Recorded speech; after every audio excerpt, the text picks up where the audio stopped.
तुम्ही स्वतःला असणारा देशभक्त म्हणता आणि तुमच्याच संघटनेमधली असणारी माणसं ही शत्रू देशाला म्हणजे पाकिस्तानला इन्फॉर्मेशन प्रोव्हाइड करतात, ती कशाच्या आधारे करतात? इंटरनॅशनल मीडियाच्या मार्फत पंतप्रधान युद्धाच्या काळामध्ये आणि युद्धाच्या काळाच्या नंतर जनतेशी खोटं बोललेत. पुन्हा पाकिस्तान टेररिस्ट अटॅक भारतामध्ये करणार नाही हे डोनाल्ड ट्रम्पकडून तुम्ही बदलून का घेतलं नाही? चीफ ऑफ आर्मी स्टाफ जे आहे सन्माननीय जनरल अनिल चव्हाण यांनी सिंगापूरला शँग्रीला डायलॉग यांना असणारा खूप इंटरव्ह्यूज दिले, 2 इंटरव्ह्यू दिले आणि त्या 2 इंटरव्ह्यू मध्ये त्यांनी असं कबूल केलं की पहिल्या दिवशी म्हणजे 7 तारखेला जे आहे त्याचं भारताला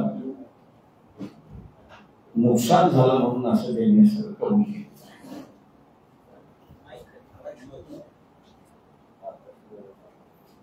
दुसऱ्या बाजूस पुढे जाऊन त्यांनी आणि पंतप्रधान नरेंद्र मोदी यांनी असं क्लेम केलं की आम्ही पाकिस्तानमधले येणारे सगळे हल्ले हे न्यूट्रलाइज केले, मग ते मिसाईलचे असतील, ड्रोनचे असतील किंवा विमानाचे असतील.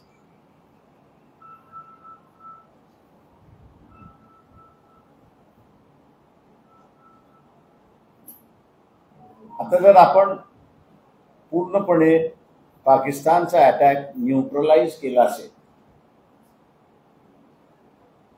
तर मग पहिल्या दिवसाचं झालेलं नुकसान हे कोणी केलं? पाकिस्तानची असणारी हत्यारं म्हणजे त्यांनी वापरलेली हत्यारं आपल्यापर्यंत आपण पोहोचू दिली नाही असं आपण ब्रीफिंग म्हणतोय. त्याच्यामुळे प्रश्न उभे राहतात आहेत. सन्माननीय Anil Chavan chief of army staff जे आहेत त्यांच्या प्रेस कॉन्फरन्समधनं की आम्ही सुधारणा केल्या. त्यांचा शब्दप्रयोग हा आम्ही असणारा इम्प्रोव्हाइज केलं, सुधारणा केल्या, हा माझ्या दृष्टीने असणारा महत्वाचा आहे. तुम्ही नेमक्या सुधारणा काय केल्या? ते नेमक्या सुधारणा अशा आहेत का की इंटरनली सॅबोटॅज झालेला आहे आणि सिंदूरच्या घटनेनंतर आपण बघितलं असेल तर हरियाणामधल्या ज्या काही महिला सापडल्या, मी त्यांची नावं घेणार नाही, किंवा मागच्या 2 दिवसामध्ये NIAने असणारं पाकिस्तानला इन्फॉर्मेशन प्रोव्हाइड करणाऱ्यांवरती असणारं जे काही छापे मारलेले आहेत त्याच्यामध्ये बहुतांश मंडळी जी आहेत ही हिंदुत्ववादी संघटनेशी संबंधित आहेत अशी असणारी परिस्थिती. किंवा पंतप्रधान नरेंद्र मोदी यांना आम्ही असं आवाहन करतोय की हा जो इंटरनल सॅबोटॅज झालेला आहे हा इंटरनल सॅबोटॅज कोणी केलेला आहे त्याची तुम्ही असं चौकशी केलेली आहे का? या दोन्ही गोष्टींची असणारी माहिती तुम्ही जनतेसमोर आणणार आहात का? हा माझ्या दृष्टीने असणारा महत्वाचा आहे.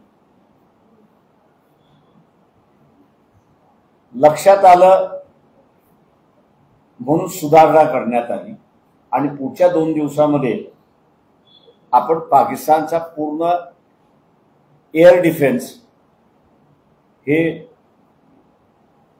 न्यूट्रलाइज करू शकलो किंवा त्याच्यावर ताबा मिळवू शकतो अशी असणारी परिस्थिती. प्रत्येक वॉरमध्ये अशी संधी मिळेल अशी काही परिस्थिती नाही.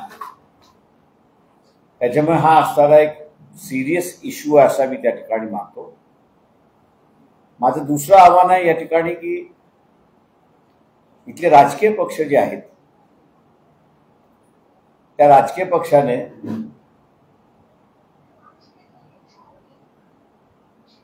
पंतप्रधान नरेंद्र मोदी आणि RSS या दोघांना आता विचारलं पाहिजे की तुम्ही स्वतःला असणारा देशभक्त म्हणता आणि तुमच्याच संघटनेमधली असणारी माणसं ही शत्रू देशाला म्हणजे पाकिस्तानला इन्फॉर्मेशन प्रोव्हाइड करतात ती कशाच्या आधारे करतात. आज पूर्णपणे इंटरनॅशनल मीडियाच्या मार्फत पंतप्रधान युद्धाच्या काळामध्ये आणि युद्धाच्या काळाच्या नंतर जनतेशी खोटं बोललेत अशा आता बातम्या यायला लागलेल्या आहेत.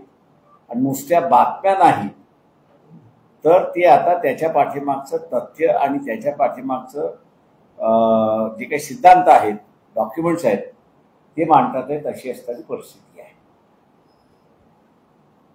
कुठल्याही युद्धामध्ये तुम्ही जिंकण्याच्या स्थितीमध्ये होतात अशी जेव्हा एअर डिफेन्स तुम्ही न्यूट्रलाइज केलंय पाकिस्तानचं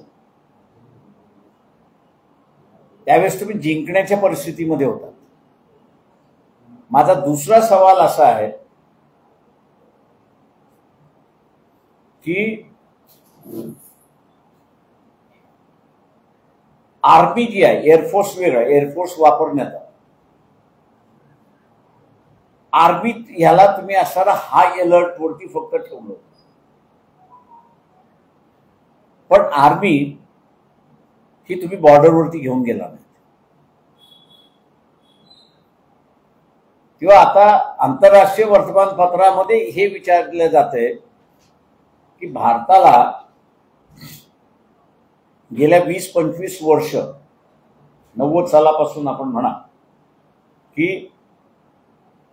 टेररिझमचा जो त्रास होत होता आणि तो पाकिस्तानकडून होत होता तो कायम मिटवण्याची संधी आल्यानंतर ही संधी भारताने का घालवली त्याच्या पाठीमागचं कारण काही आहे अशा रीतीची असणारी चर्चा त्या ठिकाणी सुरुवात झाली किंवा सीजफायर सुद्धा ज्या ठिकाणी झालं. डोनाल्ड ट्रम्प अमेरिकेचे असणारे प्रेसिडेंट ह्याच्या मार्फत झालं तेव्हा पुन्हा पाकिस्तान टेररिस्ट अटॅक भारतामध्ये करणार नाही हे डोनाल्ड ट्रम्पकडून तुम्ही बदलून का घेतलं नाही. या अशा तऱ्हेचे असणारे प्रश्न आता आंतरराष्ट्रीय वर्तमानपत्रामध्ये आणि ज्या सगळ्या वॉर इन्स्टिट्यूशन्स आहेत त्यांच्यामध्ये सुरुवात झालेली आहे. सोशल मीडियाच्या भाऊ गर्दीत विश्वासार्हतेने चकाकणारे नाव म्हणजे लेट्सअप मराठी. सगळ्यांना, सगळ्या नागरिकांना ती स्पीच, ती लेट्सअप वरील मुलाखती म्हणजे विचारांचा खजिना. त्यानंतरच्या निवडणुकीमध्ये मला सोडून गेले. बातम्या केवळ वस्तुस्थिती सांगणाऱ्या, न प्रोपगंडा, फक्त जनतेचा अजेंडा. क्योंकि आने वाला कल जाने वाला है, जाने वाला कल आने वाला है. राजकारण, मनोरंजन असो की क्रीडा क्षेत्र, महाराष्ट्राची स्पंदने संवेदनशीलतेने टिपणारे माध्यम म्हणजे लेट्सअप मराठी. जगासोबत एक पाऊल पुढे राहण्यासाठी लेट्सअपचे ॲप, सोशल मीडिया आणि वेबसाईट सोबत कनेक्टेड रहा.